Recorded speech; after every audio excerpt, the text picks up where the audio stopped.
ఈ లోకంలో నష్టపోతున్నావా? పోనీ పర్వాలేదు. ఈ లోకంలో ఇతరులతో మోసపోతున్నావా? ఏం చేస్తావు? పోనీ మోసం చేసి వాడు మోసం అనే పంటనే కోస్తాడు. నీవు యథార్థతగా ఉన్నావా? యథార్థమైన భక్తి గలవారయంత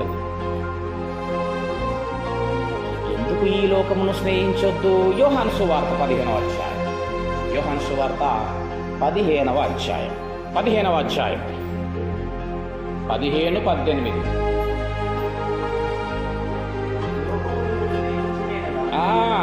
లోకం మిమ్మల్ని ద్వేషిస్తుందా బిడ్డ? లోకం మిమ్మల్ని సహకరిస్తలేదా? లోకం మిమ్మల్ని వెలేస్తుందా? లోకం మిమ్మల్ని నిందిస్తూ దూషిస్తుందా? లోకము మిమ్మల్ని ద్వేషించిన ఎడల, మీకంటే ముందుగా నేను ఈ లోకంకి వచ్చినప్పుడు నన్ను కూడా ద్వేషించింది. మీకంటే ముందు నన్ను ద్వేషించింది లోకం. నన్ను కూడా ద్వేషించింది.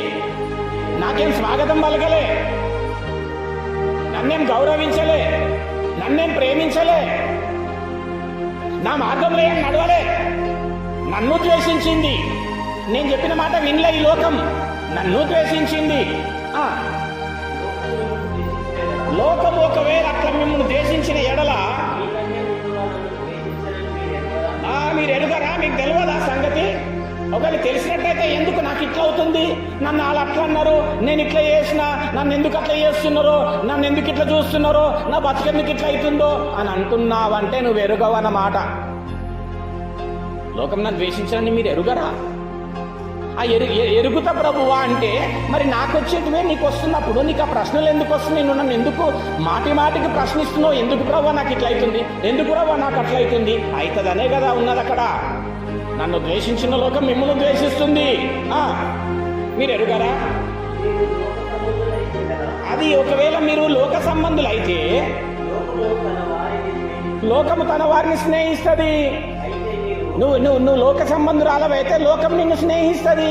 కానీ విషయం ఏంది అనేసి అంటే, ఎందుకు లోకం నిన్ను ద్వేషిస్తుంది, దూషిస్తుంది, వెలేస్తుంది అంటే అయితే ప్రవ్వా నన్ను దూషిస్తుంది, ద్వేషిస్తుంది, నాకు అననుకూలమైన పరిస్థితులు వస్తున్నాయి, నన్ను పలానా వారు నిందిస్తున్నారు, చెడ్డ మాటలు పలుకుతున్నారు, నా పైన ప్రాపగండములు చేస్తున్నారు. ఎందుకు ప్రవ్వా అంటే ఇప్పుడు సమాధానం చెప్తున్నాను. అయితే ఎందుకు అట్లా జరుగుతుందంటే, అయితే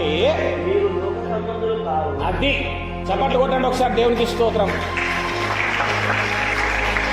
ఏమండి, నేను అనుకుంటున్నా మీ చాలా మంది జీవితాల్లో నిన్ను నిందిస్తున్న వారు ఉండొచ్చు. హల్లెలూయా. నిన్ను ద్వేషిస్తున్న వాళ్ళు ఉండొచ్చు, నిన్ను మోసం చేస్తుండొచ్చు, నీ పైన చెడ్డ మాటలు పలుకుతున్నారేమో.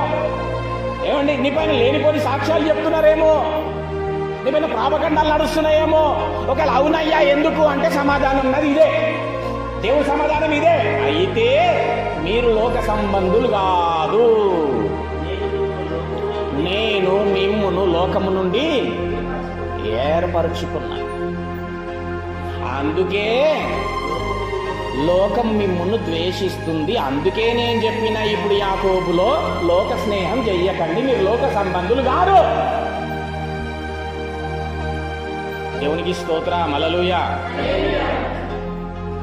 ఎందుకయ్యా లోకానుసారంగా నేను ఎందుకు ఉండొద్దు, లోకానికి అనుకూలంగా ఎందుకు బతకొద్దు అనేసి అంటే, నేను మిమ్మల్ని లోకం నుంచి ఏర్పరచుకున్న, వేరు చేసిన మళ్ళీ లోకంలో ఎందుకు పోతాను? అందుకే ఇప్పుడు యాకోబులో ఏం చెప్పినా, లోక స్నేహము నాతో వైరం.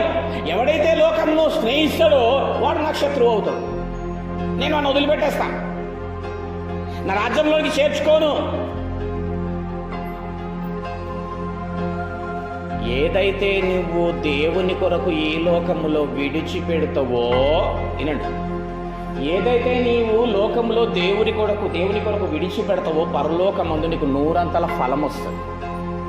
ఈ లోకములో దేవుని కొరకు పరిగెత్తే విషయములో నువ్వు దేన్నైతే విడిచిపెడతావో, ఈ లోక సంబంధమైన దానికి ప్రతిఫలంగా దేవుడు నీకు పరలోకమందు 100 ఫలమునిస్తాడు.